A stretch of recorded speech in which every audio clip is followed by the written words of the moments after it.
جیسے دلہا پھولوں سے سجا اچھا لگتا ہے، اسی طرح حکمران عوام کی طاقت سے سجے اچھے لگتے ہیں۔ یہ وہ حکمران ہیں جن کے پاس عوامی حمایت نہیں ہے۔ تو اس ملین مارچ میں اگر قوم شامل ہو گئی تو یہ پھر کسی سے رکے گا نہیں۔ یہ پھر ان جعلی حکمرانوں کو بغیر ووٹ کے منتخب اس حکومت کو ان کی اسی جگہ پر پہنچائے گا جہاں کے یہ اصل حقدار۔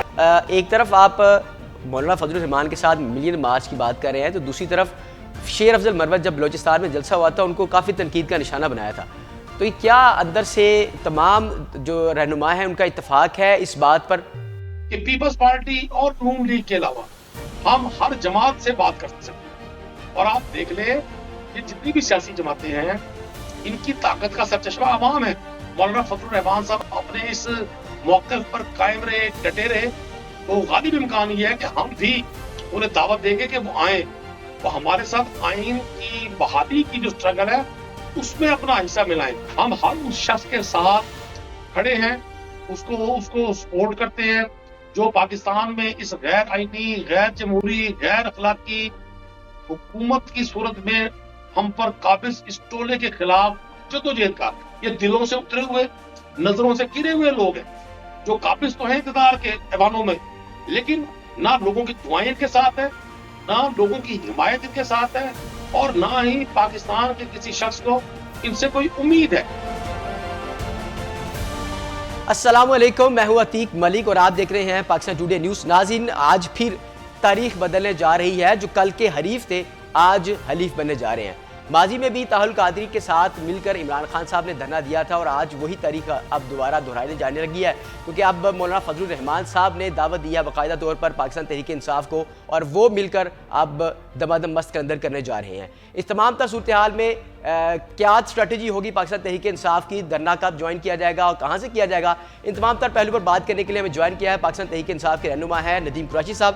ان سے بات کر لیتے ہیں۔ ندیم قریشی صاحب، یہ بتائیے گا کہ عمران خان صاحب کی جانب سے کیا ہدایات جاری کی گئی ہیں اس ملین مارچ کے حوالے سے؟ بسم اللہ الرحمن الرحیم۔ دیکھیں، ہم مولانا فضل الرحمان صاحب کے حوالے سے دعا گو ہیں کہ یہ جو ان کا ملین مارچ ہے یہ اس نتیجہ حاصل کر سکے جس نتیجے کے لیے وہ سٹرگل کر رہے ہیں۔ پاکستان تحریک انصاف کی آئین کی بحالی کے لیے اپنی سٹرگل انڈیویجول بھی، علیحدہ بھی، اور اپنے ساری جو ہماری اتحادی پارٹی ہیں ان کے ساتھ جاری ہے۔ میں خوشائند سمجھتا ہوں مولانا فضل الرحمان صاحب کی اس کال کو، اس دعوت کو، اور مجھے امید یہ ہے کہ پاکستان تحریک انصاف بھی اس کے حوالے سے بہت اچھا فیصلہ کرے گی۔ تو کیا لگ رہا ہے کہ کیا یہ ملین مارچ پچھلے مارچ کی نسبت کوئی مختلف ہوگا؟ دیکھیں، میں آپ کو گزارش کروں، مولانا فضل الرحمان صاحب موجودہ جو سرکار ہے پاکستان پہ اس وقت بغیر ووٹوں کے قابض۔ سیاستدان اور حکمران ہمیشہ ووٹوں کے ذریعے سجتے ہیں۔ جیسے دلہا پھولوں سے سجا اچھا لگتا ہے، اسی طرح حکمران عوام کی طاقت سے سجے اچھے لگتے ہیں۔ یہ وہ حکمران ہیں جن کے پاس عوامی حمایت نہیں ہے، یہ وہ حکمران ہیں جن کے ساتھ پاکستان کی عوام نہیں ہے، یہ وہ حکمران ہیں جن کو لوگوں کی دعائیں حاصل نہیں ہیں۔ لیکن اہم بات یہ ہے کہ اس مارچ کا جو کوئی رواں ہے وہ ہے مولانا فضل الرحمان۔ وہ اس سارے تھنک ٹینک کا ساتھ رہے ہیں، انہوں نے مل کر پاکستان پر حکومت کی ہے، انہوں نے مل کر پاکستان کی ایک چمکی ہوئی آئینی حکومت کو علیحدہ کیا، اسمبلی سے، حکومت سے علیحدہ کیا۔ اور چونکہ مولانا فضل الرحمان ان کے راز آشنا ہے تو مجھے امید یہ ہے کہ وہ بہتر انداز میں اس ملین مارچ کو کامیابی کی طرف لے کر جائیں گے۔ اس سے بھی اہم بات یہ صاحب کہ پاکستان کی عوام بالخصوص آج جب میں آپ سے گفتگو کر رہا ہوں تو میں ملتان میں موجود ہوں، اور یہاں ملتان جو ہے ساؤتھ پنجاب کا ہیڈ کوارٹر ہے۔ اس وقت گندم کا کاشتکار بدترین سبو حالی کا شکار ہے۔ گندم کی فصل کٹ چکی لیکن اس کا خریدا نہیں ہے۔ پاکستان میں موجود یہ جو ارسطو ہے، یہ جو افلاطون ہے، یہ جو یہ بتا دیں کہ اور خطیب لوگ ہیں جن کو بڑا تجربہ ہے پالیٹکس کا، گندم کی پیداوار ہونے سے پہلے جو فصل تیار تھی اس سے پہلے ہی اربوں روپے کی گندم امپورٹ کر ڈالی صرف کمیشن ہونے کے لیے۔ تو یہ سارے کمپوننٹ کار، مزدور، ہاری وہ شخص جو بجلی کا بل دینے سے قاصر ہے، وہ شخص جو اپنے بچوں کو 2 وقت کی روٹی کھلانے سے قاصر ہے۔ پاکستان کی عوام جو بہتی میں پسی ہوئی ہے، اس نے دیکھ لیا کہ اب 3 ماہ گزر گئے ہیں موجودہ سرکار، پیپلز پارٹی بھی کہتی تھی کہ ہم آپ کو 300 یونٹ فری دیں گے، اور نون لیگ بھی کہتی تھی ہم الیکشن جیتنے کے بعد 300 یونٹ فری دیں گے.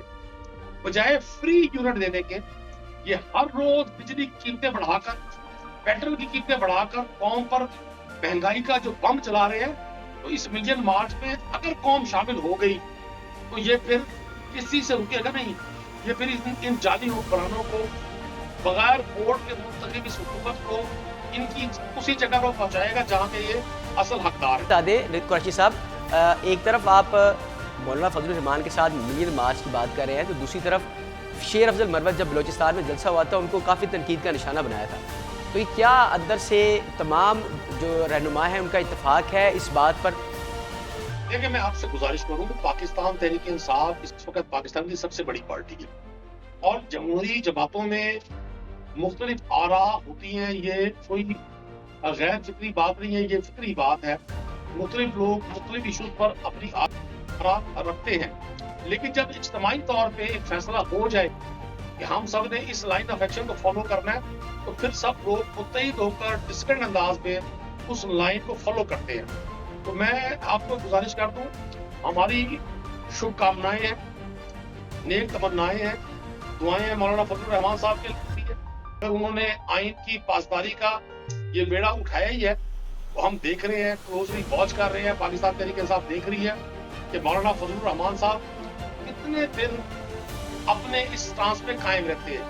کیونکہ ان کے جو سابقہ اتحادی ہے جو آج حکمران ہے وہ عموماً نجی محفلوں میں بھی اور ٹی وی چینلز پہ بھی یہ فرماتے ہیں کہ مولانا فضل الرحمان صاحب کسی بھی لوہیے کی کوئی ڈیل کر کے, کوئی گیو اینڈ ٹیک کر کے, کوئی اپنی ڈیمانڈز پوری کر کے شاید اپنے اس موقف سے پیچھے ہٹ جائے. لیکن یہ ہے کہ اگر مولانا فضل الرحمان اس موقف پہ قائم رہے تو پھر ممکن ہے, غالب امکان اس بات کا ہے کہ پاکستان تحریک انصاف اور ہماری اتحادی جماعتیں, کیونکہ اب ہم جو آئین کی بحالی کی جس تحریک کا حصہ ہے اس میں تحریک انصاف اکیلی جماعت نہیں ہے, ہمارے ساتھ ہمارے الائز ہیں, پی اے پی ہے, دیگر جماعتیں ہیں, اس میں سنی اتحاد کونسل ہے, جماعت اسلامی کو بھی آپ لوپ میں لے رہے ہیں اس حوالے سے. لیکن مجھے توقع یہی ہے, میرے صاحب ہمیں اٹھی بیٹھی ان تمام جنرال خاصم نے بڑے واضح کہہ دیا کہ پیپلز پارٹی اور نون لیگ کے علاوہ ہم ہر جماعت سے بات کر سکتے ہیں. اور آپ دیکھ لیں کہ جتنی بھی سیاسی جماعتیں ہیں ان کی طاقت کا سرچشمہ عوام ہے. جب عوام سیاسی جماعتوں کی لیڈرشپ کو چھوڑ دیتی ہے تو ان کا حال پھر یہ مسلم لیگ نون اور پیپلز پارٹی جیسا بنتا ہے. یہ خلا میں فضا میں اڑنے والے جو وہ غبارے ہیں جن کا زمین سے کوئی تعلق نہیں ہے اور پھونک بھری ہوئی ہے ان پہ, لیکن یہ کسی وقت پھونک جائے گی. اچھا یہ بڑا واضح عرض کر دوں, ہم نے ہر جماعت سے بات کرنی ہے. ٹھیک ہے, ہم نے رول آف لا کے لیے, کانسٹیٹیوشن کی بحالی کے لیے, صحیح معنوں میں آئین کی بحالی کے لیے اپنی سٹرگل کو آگے بڑھانا ہے. اور اگر یہ اتفاق رائے ہو گیا اور کچھ دن مولانا فضل الرحمان صاحب اپنے اس موقف پر قائم رہے, ڈٹے رہے, تو غالب امکان یہ ہے کہ ہم بھی انہیں دعوت دیں گے کہ وہ آئیں, وہ ہمارے ساتھ آئین کی بحالی کی جو سٹرگل ہے اس میں اپنا حصہ ملائیں.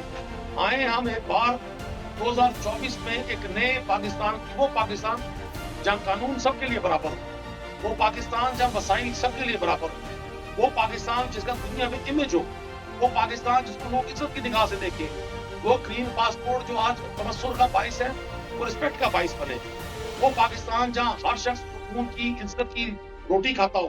ہم ایسے پاکستان کی بنیاد رکھیں. تو کیا آپ مولانا فضل الرحمان صاحب کو کل بلوچستان سے جوائن کریں گے یا آپ کوئی اور اسٹریٹجی ہے لاہور سے, اسلام آباد یا کراچی سے جوائن کرنے کی؟ میں گزارش کرتا ہوں آپ کو, ابھی تک اس طرح کا کوئی حقیقی فیصلہ نہیں کیا, لیکن ہماری نیک تمنائیں ان کے لیے ہیں, ہماری دعائیں ان کے لیے ہیں.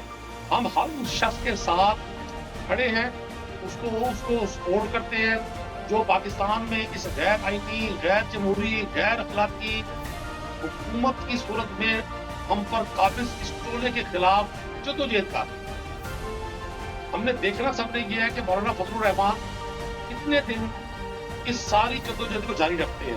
میں توقع رکھوں گا کہ مولانا کا جو لہجہ ہے اور اس بات کا جو ان کی جو فکر اور ان کی جو سوچ سامنے آ رہی ہے ٹیلی ویژن چینل سے بھی, مختلف پرنٹ میڈیا کے مضامین سے بھی, لگتا یہ ہے کہ انہوں نے تہیہ کر لیا ہے کہ اب وہ ان حکومتی موقف کے ساتھ اگر چلیں گے تو ان کا انجام بھی ویسا ہی ہوگا جیسا ان لوگوں کا ہوا ہے کہ الیکشن تو جیتے ہیں لیکن ان کو پبلک نے ووٹ نہیں دیا.